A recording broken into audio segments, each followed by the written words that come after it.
We're going to use a modified hundreds exercise to help warm us up and get the heart rate raised. Keep the feet on the floor, stay in neutral, pubic bone and hip bone level, rib cage tied in towards the hip bones here.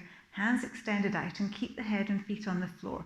You're going to inhale for 5 as you pat the hands down heavily, and you'll exhale for 5. And you're going to keep this going. So inhale, exhale, inhale, exhale. Now, as you keep this going, you're working from the shoulders and you're trying to keep the rest of the body nice and still. Inhale, exhale.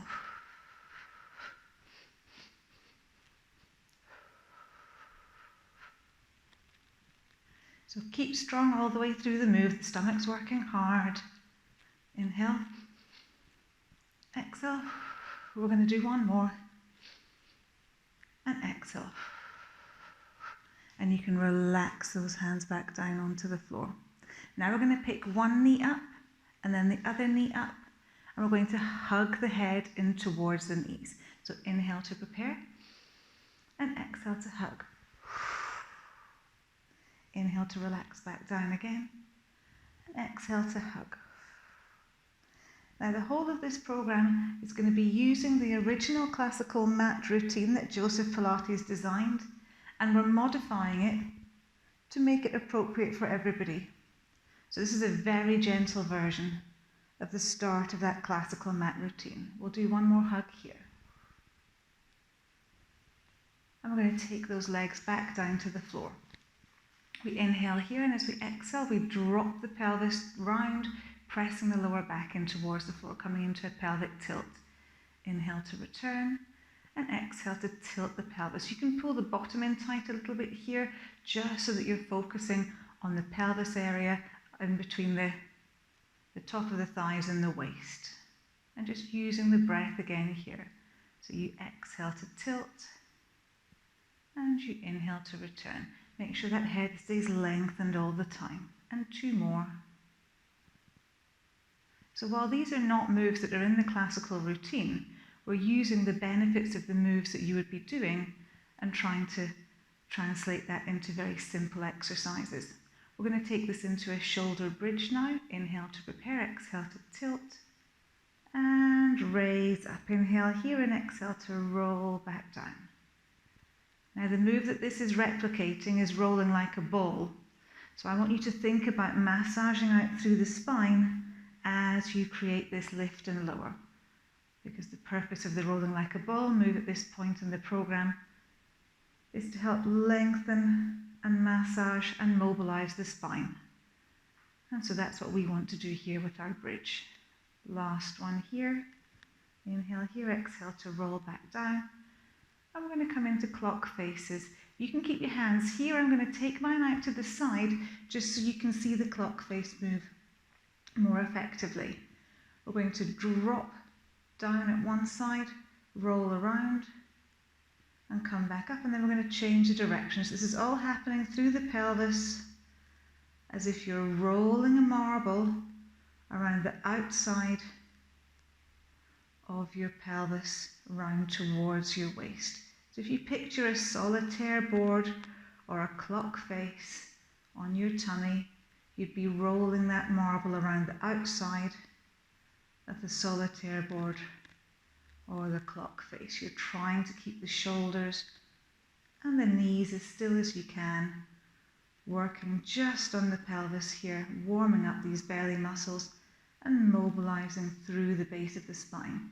Inhale to start your circle, exhale to finish. And we're going to do one more each way from here. And the last one. And our last move in our warm-up phase is our single leg fall out. Make sure you're back in neutral, that you haven't gone squint from your clock faces. I'll keep my hands here again so you've got a good visual. We inhale to prepare, we exhale to let the leg fall out. And then we inhale to let the leg fall out, and then we exhale to bring it back again, So we're inhaling to let the leg fall to the side and exhaling to draw back in. Now I've put this move in here because I want us to connect with the pelvic floor before we start our main body of exercises. And the leg fall out is a great way to use the inner thigh and the belly muscles together, which automatically draws that pelvic floor in. So try and keep your shoulders still and evenly weighted. Try and keep the hips still and evenly weighted. The leg only follows out a small way, and as we exhale, we use the muscles in the inner thigh to bring that leg back into centre. All the time we're holding the tummy in tight to prevent any side lean through the hips. So if I did bring my hands to the side, I wouldn't be leaning onto my thumbs as the leg comes out to the side. The weight's not changing there. The shoulders stay nice and relaxed. We'll do one more to each side. And the last one here.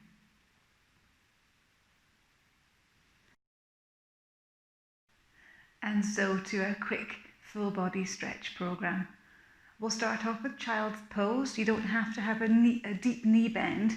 You could have the knees slightly wider like I have here, but the full move would be to sit back down onto the heels, let the head rest on the floor and stretch the hands away. So whichever one of these options is more comfortable for you. I want to get the feeling of dropping the chest down to the floor here. So if that means raising up a bit, then that's what to do.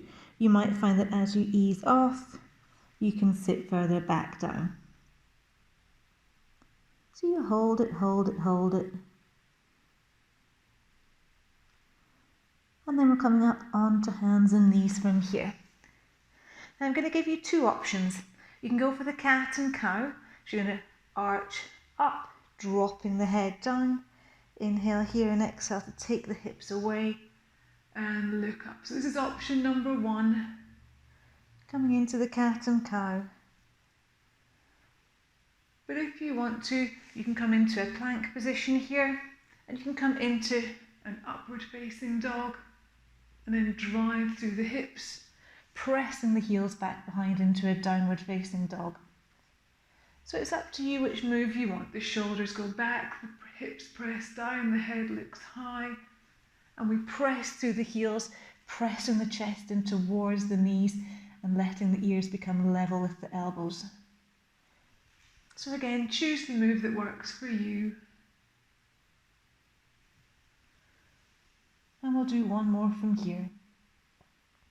And more or less just working with the breath, so exhaling all the way into the move, inhaling here, and exhaling back up and through.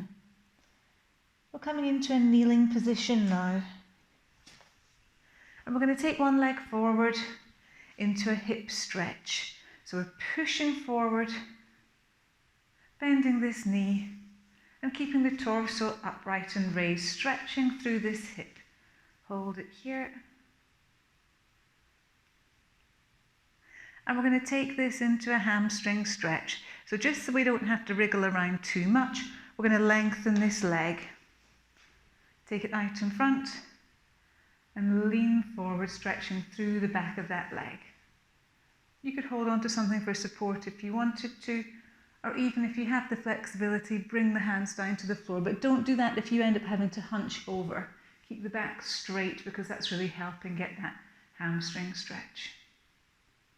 We're going to come into an inner thigh stretch now, so we're just going to rotate round, take the leg out to the side, and I'm just pushing this inner thigh towards the floor here. So the hips are just driving to the side, and that's stretching off through the inner thigh here. And hold. And then we can do the same set of moves on the other side. So from here, come back to your starting position, bring the other leg forward, and then you just push yourself forward, stretching down through the front of the hip. You can bring this hand onto your knee if you want to, and more or less rest off in this position. Keep the torso upright. We're going for about 15 to 20 seconds here. Now we're going to straighten this front leg. And again, keeping the back straight, we're going to lean forward. This can be a bit wobbly, so things you can do to help is make sure you've got a good distance between this knee and that foot, a good width. That's going to give you a better feeling of balance. You can hold on for support. Sometimes you can take your hands down. If I do that, I'm almost bending my back, which I don't really want to. I want to get the stretch really focused on the back of the thigh here. I'm pulling the toe up because I like to get a calf stretched, but the focus is really on the back of the thigh. And then we're going to take this into an inner thigh stretch. As we come into our kneeling position, the leg comes out, and we just push our hips to the side, which presses this inner thigh to the floor, and that's where you feel the stretch. Again, you can keep quite upright in this position. And we've only got one more stretch to do from here. So you're going to come back onto your 4-point kneeling position now. And we'll come into a thread the needle. I'll turn to face towards you first of all. So I'm looping this hand through, and we're going to stay in this position so the shoulder and the head come down onto the floor. The weight is mostly through the shoulder here, and I'm pulling this hand forward, trying to keep these hips level. You can bring this hand up if it feels comfortable to you and use it as greater leverage into the rotation. But only if you're taking the weight onto the shoulder. Don't do this if you find that you're balancing on your head. And again, we can come back up and we'll do the same on the other side. Exactly the same move. The shoulder comes down, and if it feels comfortable for you, the hand can come up and round to increase that leverage. And hold it there.